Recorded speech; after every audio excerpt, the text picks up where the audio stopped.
આ ભગવાન સ્વામિનારાયણે આપણા ઉપર દયા કરીને આવી જીવન જીવવાની કળા સમાન શિક્ષાપત્રી આપી છે. આનો લાભ લઈ સુખી થાય. ભગવાને આટલું આપ્યું છે, પણ એને ન જોઈએ, ન સંભાળીએ, ન પાળીએ, ન જીવનમાં લઈએ, કાંઈ લાભ જ ન લઈએ તો દુઃખી દુઃખી રહીએ. આ સંસાર તો દુઃખનું ઘર છે. ભગવાનને અને સંતોના બળ વિના શાંતિથી ઊંઘી શકાય એમ નથી. માટે ભગવાનનો વિશ્વાસ રાખવો, મળ્યા એવા ભગવાનના વાલા સંતો ભક્તોની સાથે દિલનું હેત રાખવું અને એનું બળ રાખવું, તો જ આજ્ઞા પડે, નિયમ પડે અને આવતા દુઃખોને આપણે પાર પાડી શકીએ. વિઘ્નમાં વિપત્તિમાં આપણે કાંઈ ડિપ્રેશનમાં ના જતા રહીએ.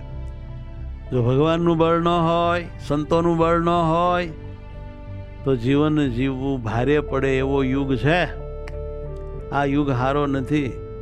અને ગ્રસ્તાશ્રમીને તો બિચારાને જ્યાં ત્યાં ગમે નથી, ક્યારે કઈ બાજુથી હું દુઃખ આવી પડે એનું કાંઈ નક્કી જ નહીં. બૈરા છોકરાને બધો લબાચો લઈને તમારે જ્યાં ત્યાં જીવવું પડે, રહેવું પડે. કેટલાક આડોશી પાડોશી એવા તેવા નોકરીમાં, ધંધામાં, રસ્તામાં આવતા જાતા, કોને ખબર ક્યારે ક્યાંથી કેવું દુઃખ આવે ભાઈ.